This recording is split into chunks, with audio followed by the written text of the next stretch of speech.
permis cette occasion parmi nous et voir combien l'Église grandir et l'Église va de l'avant. Et l'œuvre de Dieu, voilà, va en avant dans chacun de nos coins. Et c'est vrai que c'est la joie de porter l'Évangile encore cet après-midi. C'est vrai que ça fait déjà plusieurs années que je le fais dans cette ville et ça n'a pas changé. L'Évangile n'a pas changé. Et on a chanté ces beaux cantiques juste pour exprimer ce que nous sentons pour notre Dieu, notre Jésus qui nous a sauvés. Et je voudrais juste pour vous dire que souvent nous entendons dire dans nos réunions d'évangélisation que venez à Jésus. Ce qui est tout à fait vrai. Qu'est-ce que nous pourrions dire autrement que venez à Jésus? Si vous avez des problèmes, si vous avez des découragements, quoi que ce soit, venez à Jésus. Mais dans ce passage que je vais vous lire, Jésus vient à quelqu'un qui ne peut pas venir à Jésus. Moi, c'est un enfant de chrétien, comme Christian l'a expliqué, mais il savait pas qu'est-ce que c'est, comme je vais venir à Jésus. Et c'est vrai que moi, je connaissais tout ce qu'un chrétien doit faire et qu'il doit observer, comment il doit vivre, mener sa vie pour que ça plaise à Dieu. Ben, sauf que je n'avais pas d'amis. Et vu que ça n'avait pas de pouvoir non plus. Je savais. Et ça ne m'intéresse pas tant que ça. Mais merci Seigneur, un jour est arrivé que Jésus est venu vers moi. Je ne savais pas comment aller vers lui. Et pour expérimenter quelque chose avec lui. Et donc, il est venu vers moi et il m'a donné le coup de vivre comme Dieu attend. Et il a donné aussi le pouvoir de vivre comme Dieu attend que nous vivions. Et c'est vrai que si nous manquons Jésus, nous manquons tout. Et l'évangile, c'est comme un trésor. La bonne nouvelle, c'est comme un trésor dans notre vie. On m'a dit que trésor, dans un village, il y avait une colline au milieu du village et il y avait un château. Et il a dit que tout le monde savait qu'il y avait un trésor dans ce château, mais personne ne savait comment entrer dans ce château. Et c'est un dilemme. On dirait qu'il était entouré par des murs impénétrables. Il y avait un portail, un ferraille qu'on ne pouvait pas pénétrer. Et tout le monde savait qu'il y a un trésor dedans, sauf qu'on n'avait pas d'accès à ce trésor. Et pour moi aussi, comme je dis, que ma vie paraissait, je n'ai pas d'accès. Je connais tout, mais je n'ai pas d'accès. Et donc, les habitants de ce village, ils ont essayé toutes sortes de moyens. On m'a dit qu'il y a certains, ils ont voulu passer une corde, comme une corde, balancée sur le muraille. Mais après, il y avait une fenêtre qui s'ouvrait et ils coupaient la corde. Et ils n'ont pas pu pénétrer par le muraille, par le mur.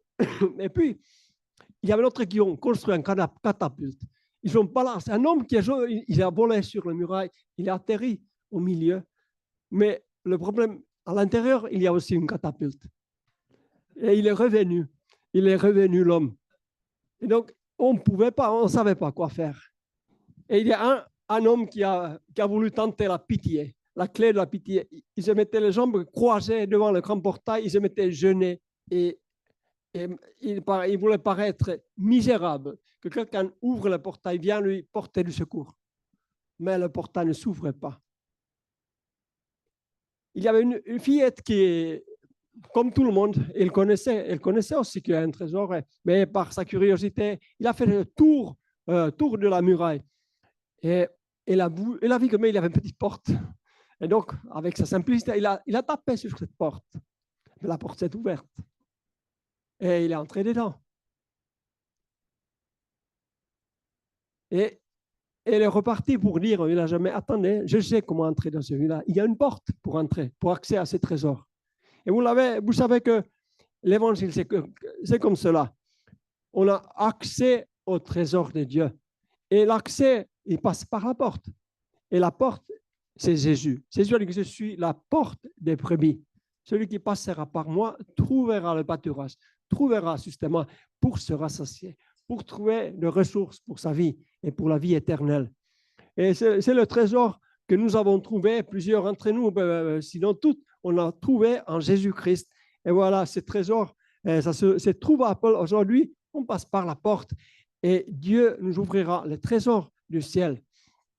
Et pour vous étudiez, pour vous lire un passage dans la parole de Dieu. Ça se trouve dans l'évangile de Jean, chapitre 5, verset 1. Il est écrit, l'évangile de Jean, chapitre 5, verset 1. Après cela, il y eut une fête des Juifs et Jésus monta à Jérusalem. Or, à Jérusalem, et près de la porte des brebis, il y a une piscine qui s'appelle en hébreu Bethesda et qui a 5 portiques. Sous ces portiques étaient couchés un grand nombre de malades, des aveugles, des boiteux, des paralytiques qui attendaient le mouvement de l'eau. Car un ange descendait de temps en temps dans la piscine et agitait l'eau. Et celui qui descendait le premier, après que l'eau avait été agitée, était guéri, quelle que fût sa maladie. Là se trouvait un homme malade depuis 38 ans. Jésus, l'ayant vu couché et sachant qu'il était déjà malade depuis longtemps, lui dit, « Veux-tu être guéri ?» Le malade lui répondit, « Seigneur, je n'ai personne pour me jeter dans la piscine car l'eau est agitée. Et pendant que j'y vais, un autre descend avant moi. Lève-toi, lui dit Jésus. Prends ton lit et marche. » Aussitôt, cet homme fut guéri, prit son lit et marcha. C'était un jour de sabbat. Les Juifs dirent donc à celui qui avait été guéri, « C'est le sabbat, il n'était pas permis d'emporter ton lit. » Il leur répondit, celui qui m'a guéri m'a dit, prends ton lit et marche. Et verset 17, mais Jésus leur répondit, mon Père agit jusqu'à présent, moi aussi j'agis. Amen. Gloire à Dieu. Donc, cet épisode, Jésus se manifestait autour d'une fête. La première des miracles que Jésus a fait, c'était dans une fête de mariage. Et là, c'est une autre fête. Une autre fête. Certains disent que c'était la Pâque, peut-être le deuxième Pâque durant son ministère. Et il rentre à Jérusalem. C'était une des 3 fêtes que tous les hommes juifs devaient retourner à Jérusalem. Et donc, Jésus aussi, il est allé à Jérusalem. Et cette piscine de Bethesda, cela a été trouvé au XVIIIe siècle. On a trouvé qu'il y a une cathédrale qui a été construite dessus parce qu'ils ont trouvé cette piscine qui a été une des constructions que le roi Ézéchias a construit au 8e siècle avant Jésus-Christ. Et on ne sait pas pourquoi se produisent des miracles autour de cette piscine. Moi, je pense que peut-être Dieu a voulu honorer ce roi juste qui a fait cette construction d'eau. Il a voulu rediriger l'eau vers l'intérieur de la muraille parce qu'il a constaté que l'accès à l'eau était nécessaire pour les soldats et pour la vie. Il a voulu faire des constructions et peut-être Dieu a honoré ce roi juste. Il se faisait des miracles de temps en temps. Et pas forcément souvent, mais de temps en temps, Dieu était fidèle à travers son peuple, à son peuple, et il se manifestait. Et le peuple d'Israël a connu des miracles depuis l'existence. Ils ont connu des miracles. Mais ces miracles n'étaient pas accessibles à tous. Ils étaient bien limités. On pourrait dire restreints. Et cet homme était là depuis 38 ans. Christian a chanté qu'en son temps. Peut-être lui, c'était un peu long. On chantait en son temps. Je ne sais pas. Il était là, pourtant resté dans ce lieu qui s'appelle Bethesda. Pourquoi il était resté là? Parce que Dieu se manifestait là. Dieu se manifestait là. Et c'est pour ça qu'il est resté pendant 38 ans. On pourrait dire que cet homme était quand même ce qui lui appartient, il était fidèle. Des fois, on reçoit la première imposition de main, mais Dieu n'agit pas. En tout cas, c'est fini. Mais lui, ce n'était pas son cas. Ce n'était pas fini pour lui. Il a attendu 38 ans. Et c'est un modèle pour nous aussi. Si Dieu n'a pas agi pour la première fois, Jésus dit que frappez et l'on vous ouvrira. Cherchez, vous trouverez. Et cet homme, il a continué à chercher. Mais il y avait juste dans ses pensées une réflexion par laquelle il a répondu à Jésus, veux-tu être guéri? Mais ce n'est pas possible. Dans sa réflexe, la guérison se produisait dans l'eau. Parce que ce qu'il connaissait, la guérison, il avait vu qu'en s'est venu à descendre, remuer l'eau, et c'est là qu'il y avait accès au miracle. Et là, maintenant, Jésus entrait dans ce lieu, porte de brebis. Ils disent qu'il y avait déjà il y a toutes sortes de l'eau. Certains ont dit que l'eau était rougeâtre parce que ça se vendait des brebis pour le temple, pour faire sacrifier. Et c'était peut-être une partie des brebis était juste abattue dans ce lieu. Et l'eau était un peu rougeâtre même. Mais Jésus est passé par ce portique et il est venu vers cet homme et il a posé cette question, est-ce que toi, tu veux être guéri? Et il a bien sûr répondu avec sa réflexion naturelle, mais comment je peux entrer dans cette eau? Je suis malade, je suis couché, je ne peux pas bouger. Je suis complètement immobile. Et des fois, il y a des hommes et des femmes qui sont dans une situation d'immobilité. Peut-être qu'ils ont des pieds pour marcher. Des fois, il y a les mains pour agir, mais ils sont immobiles. Leur situation leur pèse tellement, leur vie, leur découragement. Ils sont tellement abattus par la situation de la vie qu'ils sont un peu dans la même situation que cet homme, que je ne peux pas bouger ou je ne veux pas bouger. Et ils sont complètement immobiles. Mais ça, c'est bien que si c'est votre cas, Jésus est prêt à se bouger. Jésus est prêt à venir vers vous. Mais là, il attend quand même un mouvement de votre part. Un mouvement de votre part, c'est qu'il attend. Et Jésus est venu, cet homme, et il a dit ces paroles. Ces manifestations, les mouvements de l'eau, ils étaient accessibles à peu de gens. Celui qui était le premier qui mettait. Et après cette manifestation, ça laissait dans le découragement tout le foule qui est resté derrière, ceux qui n'étaient pas les premiers. Et donc, c'était bien limité, comme au temps de l'Ancien Testament. Souvent, il y a des manifestations de Dieu que seulement certains avaient l'accès.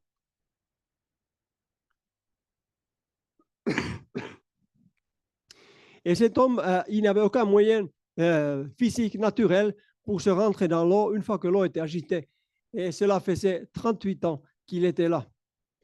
Et donc, est-ce que Jésus est venu pour mettre cet homme dans l'eau? Il n'est pas venu pour mettre cet homme dans l'eau. Est-ce que Jésus est venu pour agiter l'eau? Il n'est pas venu pour agiter l'eau. Il est venu parce que la même puissance qui était par ce moyen d'or que Dieu a permis de moyen, il est détenteur de cette puissance. Il avait origine de cette puissance. Cette puissance était en lui. Et par sa parole, le monde entier a été créé par la parole de Dieu. Donc, ça suffit, Jésus, de prononcer une chose pour créer des choses nouvelles. Et certainement, cet homme avait besoin de nouvelles choses, une création nouvelle dans son corps, pour que le membre recommence à fonctionner. Et Jésus, tout simplement, il a dit que voilà, que lève-toi. C'est une parole de Dieu. Lève-toi. Peut-être Dieu te vire. Il dit cet après-midi, lève-toi, mon enfant. Lève-toi, mon fils, ma fille, lève-toi. Et là, cet homme, c'est étonnant parce qu'il avait fait déjà des réflexions, des calculations. Il aurait dit, mais maître, c'est pas possible, c'est pas possible. Mais il n'a pas répondu, c'est pas possible. Il se levait. Il se levait. Et Dieu l'a guéri. Parce que si Dieu te demande de faire quelque chose, il va te donner le pouvoir de le faire. Et Jésus, Dieu, dans cette récit de l'Évangile, Jésus se présente à cet homme et il manifeste sa puissance. Et cet homme, il ne se pose pas de questions et il commence à marcher.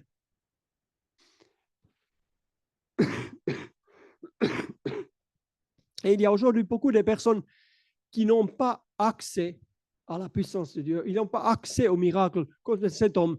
Il y a des handicaps, peut-être spirituels, mentaux, moraux, qu'on ne peut pas, on ne se permet pas d'approcher de Dieu, ou on n'ose pas s'approcher de Dieu. Et c'est pour ça que Jésus, aujourd'hui, il était aussi disponible. Aujourd'hui, pour s'approcher de toi peut-être. Il est capable de s'approcher de toi et il veut s'approcher de toi afin que tu connaisses la vie de Dieu, afin que tu connaisses la puissance de Dieu. Celui qui transforme l'homme de l'intérieur, mais aussi transforme l'extérieur quand il est malade.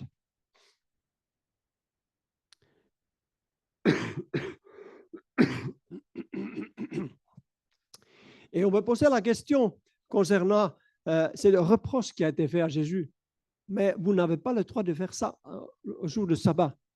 C'est le jour de sabbat. Laisse l'homme malade. C'est le sabbat. C'est le jour de repos. Ils ont peut-être pensé que Dieu a besoin de repos. Il faut arrêter le travail. Mais aujourd'hui, c'est le dimanche. Si Dieu est au repos, on a parlé aujourd'hui, c'est le repos, mais on est dans le lieu de repos. On est dans le lieu de repos. Et si Dieu est en vacances, moi, ça ne sert à rien que nous prêchions l'évangile et nous disons que oui, il va te guérir, il va te sauver. Non, il est en vacances. Aujourd'hui, c'est le repos. Il a croisé les bras. Mais non, et Jésus a dit que mon Père travaille toujours. Moi et mon Père travaillent toujours. Il est toujours disponible. Il est toujours accessible. Il n'y a pas de jour de repos. Il n'y a pas de jour, un jour sur 7, qu'il est hors portée ou indisponible. Il est toujours disponible. Et c'est pour ça qu'il a dit que où 2 ou 3 sont réunis en mon nom, je serai là au milieu d'eux. Donc Jésus, c'est vrai que je ne le vois pas, mais je sais par la parole qu'il est là. Il est là.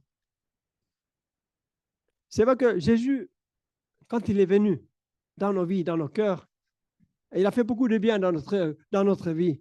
Semaine dernière, j'étais malade toute la semaine. Et vraiment, au chaos, 2 jours, c'était au lit 2 jours, mais ni jour ni nuit, je pouvais dormir. C'était vraiment, c'était vexé. Et moi, je sentais que je ne pouvais même pas prier. J'étais vraiment, voilà, que vous savez, quand on est fiévreux, et je commençais à penser que je vais voir Internet, quels sont les symptômes de malarie, le paludisme, parce que j'étais venu du pays. Je commençais à regarder, mais j'ai entendu une voix. Pourquoi faire? Ah bon, pourquoi faire? Moi, si c'était paludisme, je l'ai guéri. Ah bon? Et donc, c'est vrai qu'il y avait tous les symptômes de palu. Et même Samuel, il a dit que allez faire le test quand même. Bon, j'ai fait le test. Non, c'était pas palu. Et merci Seigneur. Et ça m'a rassuré parce que Seigneur, même si je ne peux pas te prier, toi tu peux me parler. Ouais, merci Seigneur. Et Dieu est fidèle. Et Jésus sait venir vers nous quand nous sommes bloqués dans plusieurs façons, plusieurs manières.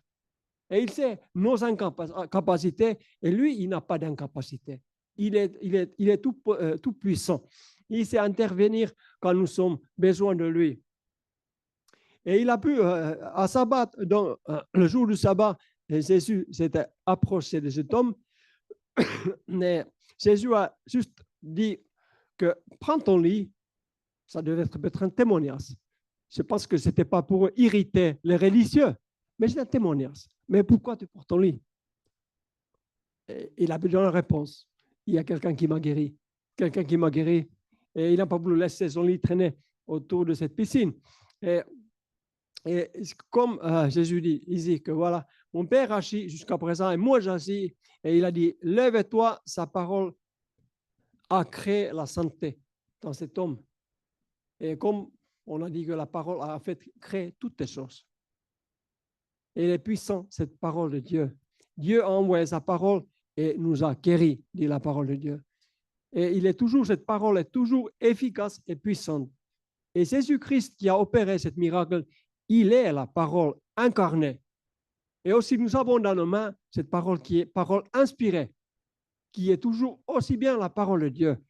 Mais cette parole a été faite au Césaire dans la personne de Jésus-Christ. Et c'est toujours derrière la puissance et les miracles de Dieu, c'est la personne de Jésus-Christ.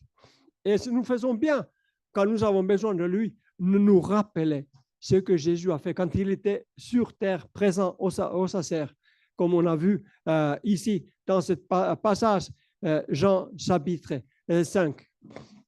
Il faut peut-être se poser quelques questions. Comment cet homme a reçu son miracle? Il a fallu bien sûr que Jésus vienne à lui. Et pour que Jésus vienne à lui, il a fallu ses pieds. Et pour que Jésus le voie, il a fallu ses yeux. Et pour que Jésus lui parle, il a fallu ses bouches. Et je ne sais pas exactement comment cet épisode, comment s'est déroulé, mais peut-être encore d'autres membres de Jésus, on a besoin. Voilà, ces membres tout à fait physiques. Et aujourd'hui, Jésus le fait aussi, c'est même par ses membres. Et vous qui le connaissez, vous qui êtes son enfant, vous êtes ses membres. Aujourd'hui, Jésus fait la même chose. Et il fait à travers ses membres. Il a besoin de ses pieds. Je ne sais pas qui est le pied, qui est la main, qui est la bouche. Mais on dit que vous êtes le membre du corps de Christ. Et si Jésus visite un homme à Givors ou à Vienne, il a des moyens. Il a des moyens. Et que nous puissions voir les personnes comme le voit Jésus. Comme ça, tous seront visités. Et peut-être aujourd'hui, toi qui m'écoutes, tu vas dire, mais moi, je veux que Jésus vienne à moi. Je ne sais pas, je ne suis pas dans la position, dans qui que ce soit, mais j'ai besoin que tu viennes à moi, Jésus. Tu viens vers moi, que tu me délivres de mes détresses, tu me délivres de toute cette chose qui traîne dans ma vie. Jésus veut le faire. Il a l'autorité, il a le pouvoir, il n'a pas changé.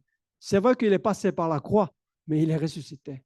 Il est ressuscité, il est vivant, il a distribué le Saint-Esprit sur l'Église. Il a distribué le Saint-Esprit sur la terre par lequel il opère des miracles dans le monde entier en même temps. Simultanément, il peut guérir quelqu'un de Givors et simultanément, quelqu'un au gentil, il peut recevoir la guérison. Tous au nom de Jésus. Parce que Dieu a donné le Saint-Esprit pour glorifier son Fils Jésus. Et l'homme de Bethesda, il a écouté la parole de Jésus et il a été guéri et il a été sauvé. Et aujourd'hui, il y a des hommes et des femmes de Bethesda qui n'ont pas accès au miracle, qui ne savent pas comment aller, qui ont une difficulté, qui ont un handicap dans leur vie qui les empêche de venir à Jésus. Et aujourd'hui, c'est de bonnes nouvelles que nous voulons vous annoncer, que voilà, il y a une porte dans les murailles derrière laquelle il y a un trésor. Et cette porte, il s'appelle Jésus. Et quand cet après-midi, Jésus est venu vers toi, il te dit, lève-toi. Et il y a un pesanteur, il y a un lourd fardeau d'orgueil et la crainte sur tes épaules. On ne peut pas le mesurer combien de poids ça fait, mais il est réel. Il est invisible, il est réel. Mais toi, tu peux le combattre, ce fardeau, par la foi. Et dis que peu importe ce fardeau soit lourd, peu importe mon orgueil soit lourd, ma crainte soit lourde, mais au nom de Jésus, je me lève, me débarrasse ce poids, je me débarrasse de ce fardeau et je me tends ma main vers Jésus, je me lève pour Jésus. Et là, il va t'accorder une grâce, il va t'accorder une puissance et il va te libérer.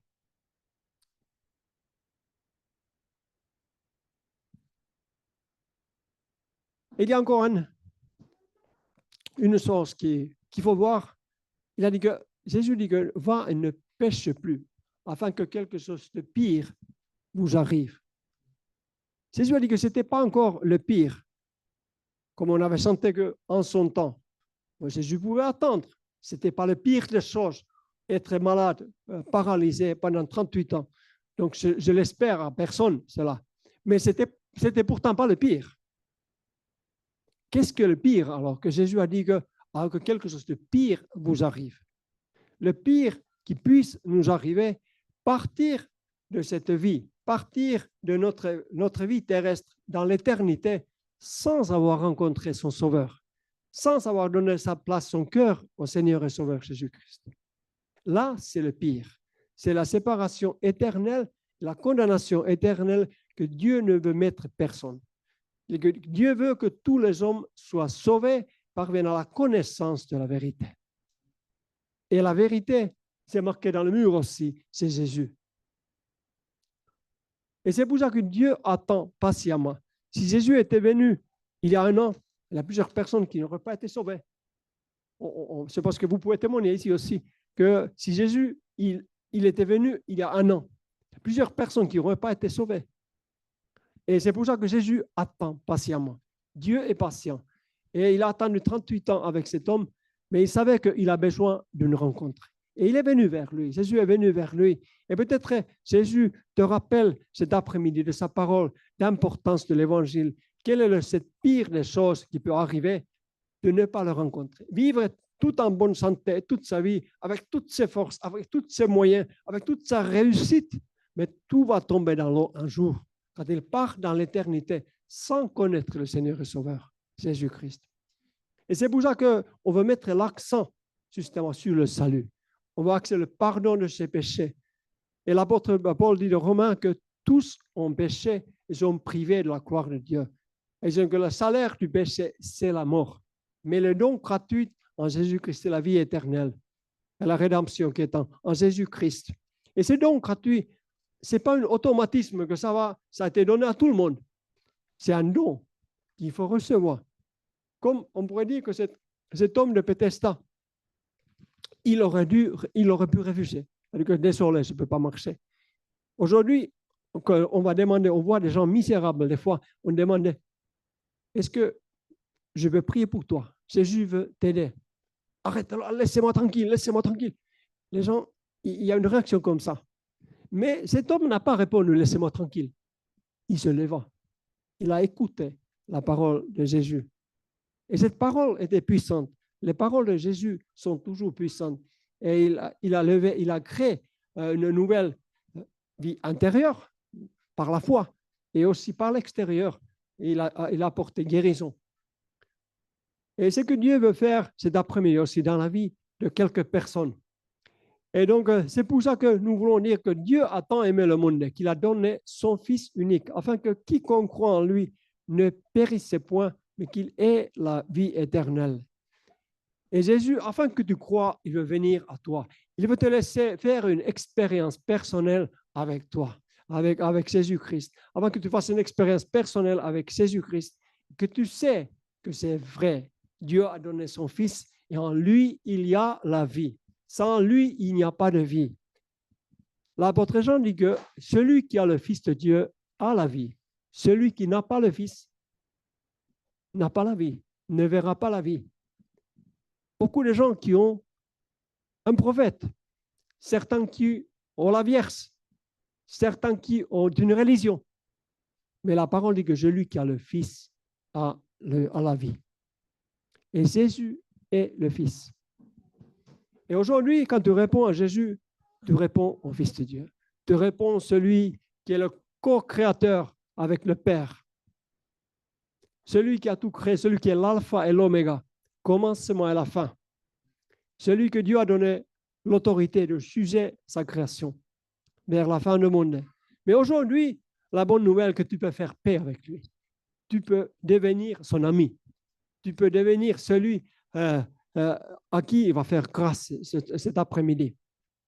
Et avec ces paroles de l'Évangile, c'est justement, je voudrais, nous et toi et vous, à rappeler que voilà, qu'aujourd'hui, c'est le jour du salut.